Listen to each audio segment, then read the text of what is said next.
அன்னைக்கு ஏறி உட்கார்ந்தவ அழகா இருக்கலாம், அடிட்டு போய் சினிமாவுக்கு, அடிட்டு போய் எவர் சில்வர் பாத்திர கடைக்கு பூரா பாத்திரத்தைய வாங்கி இவன் மேல தொங்க விட்டு அவன் ஒரே ஒரு பேக் எடுத்துக்கிட்டு வர்றான், இவன் அப்படியே தூக்கிட்டு வர்றான். அதுல தலைவடை இடியப்ப தட்டு எல்லாம் தொங்கு. பஸ்ஸ விட்டு இவன் தூக்கிட்டு வர்றான். வழியில் அவன் நண்பன் என்ன 10 ரூபாய் கொண்டாட்டி போறான், சத்தம் போறாங்க. அட பித்துக்களி போயல, ஏன்னா இப்படி மாறிட்ட பள்ளப்பட்டியை தவிர மற்ற ஊர்ல உள்ள பெண்கள் ஆண்களை சொல்றாங்க. இங்க உள்ள ஆண்கள்லாம் கார்ல எல்லாத்தையும் கொண்டு வந்துடுறா கேள்விப்பட்டேன். அதை ரசூலுல்லாஹ் நம்ம கற்றுக் கொடுக்கிறார்கள். பாத்திமா ரலியல்லாஹு தஆலா அன்ஹா அவர்கள் மன்னிப்பு கேட்டதை போன்று தாய்மார்கள் இப்பொழுது மனதில் உள்ளத்தையே வைத்து விட்டார்கள். ஆஹா, இதுவரைக்கும் நமக்கு தெரியலையே. கணவன் கோபமாக இருக்கும் பொழுது பரவான தொழுகை தொழுதால் கூட அந்த தொழுகை எல்லாம் ஏற்றுக்கொள்ள மாட்டான் என்று அருமை நபிகள் நான் ஸல்லல்லாஹு சொல்லியிருக்காங்களே. ஆகையினால இப்ப நம்ம கணவர் வீட்டுக்கு வந்த உடனே நம்ம மன்னிப்பு கேட்டுக்கணும் எல்லா தாய்மார்களும் இப்ப தயாரா இருக்காங்க. நீங்க வீட்டுக்கு போன உடனே உங்களோட மன்னிப்பு கேட்பாங்க. ஏங்க என்ன நடந்திருந்தாலும் அல்லாஹ் ரசூலுல்லாஹ் மன்னிச்சுங்க அப்படின்னு நீங்க என்ன செய்யணும், உடனே மன்னிச்சிருங்க. ஜாபீர் சொன்னாரு அலி ரலியல்லாஹு திரும்பிக்கிட்டதாக, நம்மளும் திரும்பிக்குவோம். நம்ம மனைவி நம்மளை சுத்தி சுத்தி மன்னிப்பு கேட்கட்டும், அதுக்கப்புறமா ஒரு 10 மணியை போல மன்னிக்கலாம் அப்படின்னு சொல்லி திரும்பிக்கிட்டு அது ரசூலுல்லாஹ்வுடைய மகள் பாத்திமா சுத்தி சுத்தி மன்னிப்பு கேட்டாங்க. இது நம்ம பி பாத்திமா சரிதான் போறியா என்ன அம்மா அந்த ஐயம்பேட்டை அஜயத்து 2 மணி நேரம் தொண்டை தண்ணி போல கத்தி பயான் செஞ்சாலும் மன்னிப்பு கேட்டா மூஞ்சியவா திருப்பிக்கிற, மூஞ்சில நாய் கூட முடிக்காதுன்னு போயிடுவா நம்ம பாத்திமா. ஆனால் அப்படி போகக்கூடிய பாத்திமாக்கள் பள்ளப்பட்டியில் கிடையாது. இன்னைக்கு பாருங்க எல்லா ஊர்லயும் ஒரே சுத்தி சுத்தி மன்னிப்பா தான். என்ன காரணம்? மன்னிப்பு கேட்டுத்தான் ஆக வேண்டும் என் அன்பு தாய்மார்களே. ஒரு தடவை பிபி பாத்திமா ரலியல்லாஹு தஆலா அன்ஹா அவர்கள் ரசூலுல்லாஹ்ட்ட வந்தாங்க. யா ரசூலல்லாஹ், உங்களுடைய கணவர் உங்களுடைய மருமகனார் என்னுடைய அலி கணவர் அலி ரலியல்லாஹு அவர்கள் என் மீது கோபமாக இருக்கிறார்கள் என்றார்கள். எந்த சமயம் தெரியுங்களா? அருமை நபிகள் நான் ஸல்லல்லாஹு அலைஹி வஸல்லம் கொஞ்சம் கவனமான முறையில் பயான் கேட்கணும் தாய்மார்கள். ரசூலுல்லாஹ் மஸ்ஜிது நபவியில உட்கார்ந்து இருக்காங்க. ஒரு பெண்ணினுடைய ஜனாதா வந்து விட்டது. இது நேரம் வரையில் சிரித்தீர்கள்.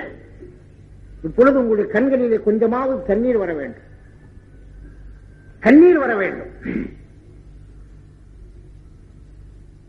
சிரிக்க வானான்னு சொல்ல குர்ஆன்ல அல்லாஹ் உபுக்கு கசீரா லிஹக்கு கலீலா, அதிகமாக அழுகுங்கள் கம்மியாக சிரியுங்கள். ஆனா அதே சமயத்திலே ஒரு ரசூலுல்லாஹ்வுடைய ஒரு ஹதீஸை கேட்டு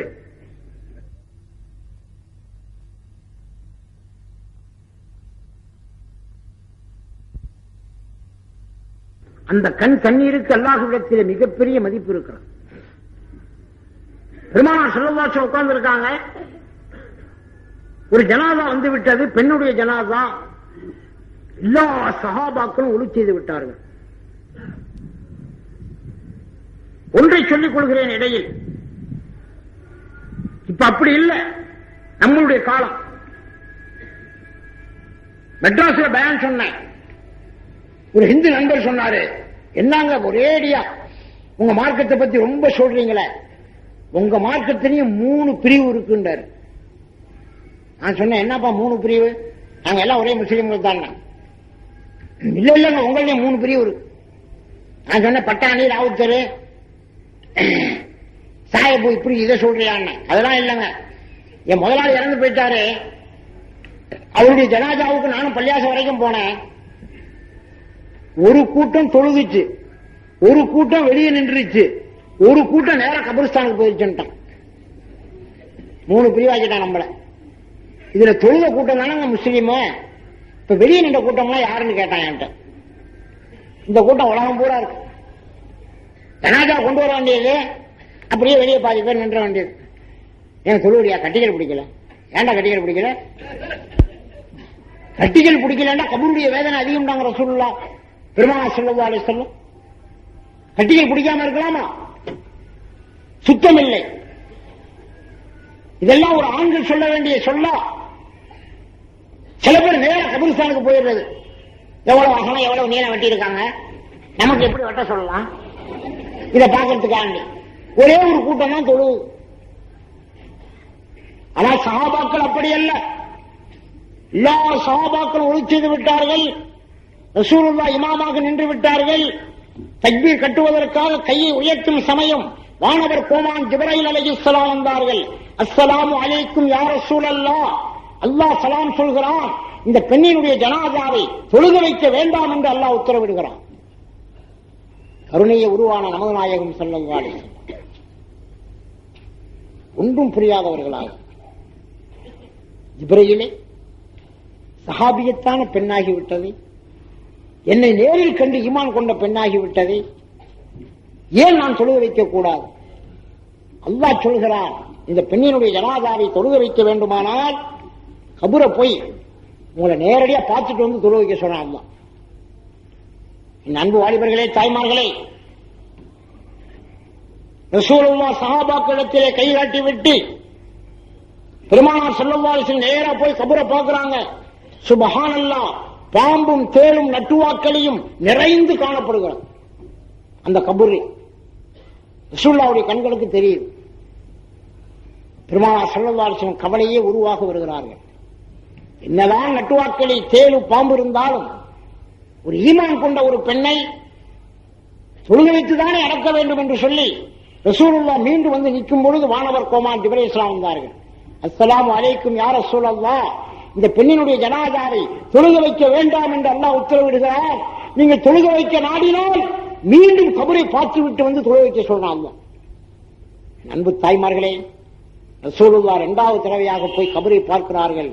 அக்கினி ஜுவாலையாக, நெருப்பு குண்டமாக மாறி அந்த கபரிஸ்தான் அப்படியே கொழுந்து விட்டு எரிகிறது. அதில் நெருப்பு கஞ்சிகளாகவே பாம்பும் தேளும் நட்டுவாக்களையும் மாறி நெருப்பு கஞ்சிகளாகவே உலாவுகின்றன. அருமை நபிகள் நாயகம் ஸல்லல்லாஹு அலைஹி வஸல்லம் கண்களில் கண்ணீர் மழுக, ஆஹா, இந்த பெண் என்ன பாவம் செய்தவள் என்று தெரியவில்லை. நேராக சஹாபாக்கள் வந்தாங்க. அருமை சஹாபாக்களே, வந்திருக்கக்கூடிய பெண் யார்? இந்த பெண்ணை பற்றிய விஷயம் உங்களுக்கு யாராவது தெரியுமானால் அவர்கள் என்னிடம் வரலாம் என்றார்கள் நபிகள் நாயகம் ஸல்லல்லாஹு அலைஹி வஸல்லம்.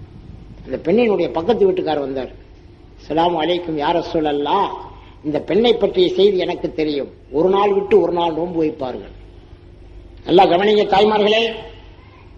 கூடலூர் ஃபக்கீர் முகமது ஆலிம் அவர்கள் இந்த பயானை என்னுடைய மூத்த சகோதரன் திருமணத்தின் போது இந்த பயானை சொன்னாங்க. கூடலூர் ஃபக்கீர் முகமது ஆலிம் சார் மௌத்தாயிட்டாங்க. திருப்பூர் கமாலியத்து போன்ற வாயிசன்களில் ஒருவர்கள் அவர்கள். யா ரசூலல்லாஹ், 5 நேரம் தொழுவார்கள், இஷ்ராக்கு தொழுவார்கள், தஹஜ்ஜத் தொழுவார்கள், ஒரு நாள் விட்டு ஒரு நாள் நோன்பு வைப்பார்கள், சதா நேரமும் குர்ஆன் ஷரீஃப் ஓதிக்கொண்டே இருப்பார்கள். ரசூலுல்லாஹ் சொன்னாங்க, என்ன இது? அந்த பெண்ணினுடைய கபருக்கும் நீங்கள் சொல்வதற்கும் சம்பந்தமே இல்லையே. அந்த பெண்ணினுடைய அந்தரங்க வாழ்க்கை உங்களுக்கு தெரியவில்லை. ஆகையினால இந்த பெண்ணினுடைய கணவர் எங்கே என்றார்கள் நபிகள் நாயகம் ஸல்லல்லாஹு அலைஹி வஸல்லம். அப்பதான் ஒரு சஹாபியை பார்த்துட்டு, யா ரசூலல்லாஹ், இந்த பெண்ணினுடைய கணவர் உயிரோடு இருக்கிறார், ஆனால் ஜனாதா தொழுகைக்கு வரவில்லை. அப்பதான் ரசூலுல்லாஹ் சொன்னார்கள், அருமை சஹாபாக்களே, எனக்கு காரணம் புரிந்துவிட்டது. உடனே 2 சஹாபியை அனுப்பி இந்த பெண்ணினுடைய கணவர் எங்கிருந்தாலும் அழைத்து வாருங்கள் என்றார்கள் நபிகள் நாயகம் ஸல்லல்லாஹு அலைஹி வஸல்லம். போய் பார்த்தா அவர் வீட்டு திண்ணையில உட்கார்ந்து இருக்கார். போன சஹாபிட்ட கேட்கிறார், என்ன என் மனைவி அடக்கியாச்சா? எங்கே அடக்குவது? ரசூலுல்லாஹ் தொழுக வைக்க நிற்கின்றார்கள், கபரை போய் பார்க்கிறார்கள். திரும்பி வந்து நிற்கின்றார்கள், கபரை போய் பார்க்கின்றார்கள். உன்னுடைய மனைவியின் ஜனாதாவை ரசூலுல்லாஹ் தொழுக வைக்கல, நீங்க எங்க இருந்தாலும் உங்களை அழைச்சிட்டு வர சொல்றாங்க. அங்கேன்னு வந்த உடனே ரசூலுல்லாஹ் அவரை அழைத்து, தாங்கள் ஏன் உங்களுடைய மனைவியின் ஜனாதாவிற்கு வரவில்லை? யா ரசூலல்லாஹ், தலாக்கை அல்லாஹ் தஆலா ஆகுமாக்கி, நல்ல கவனிங்க வாலிபர்களே, தலாக்கு சொல்வதை ஆண்களுக்கு அல்லாஹ் ஆகுமாக்கி இருக்கிறார்.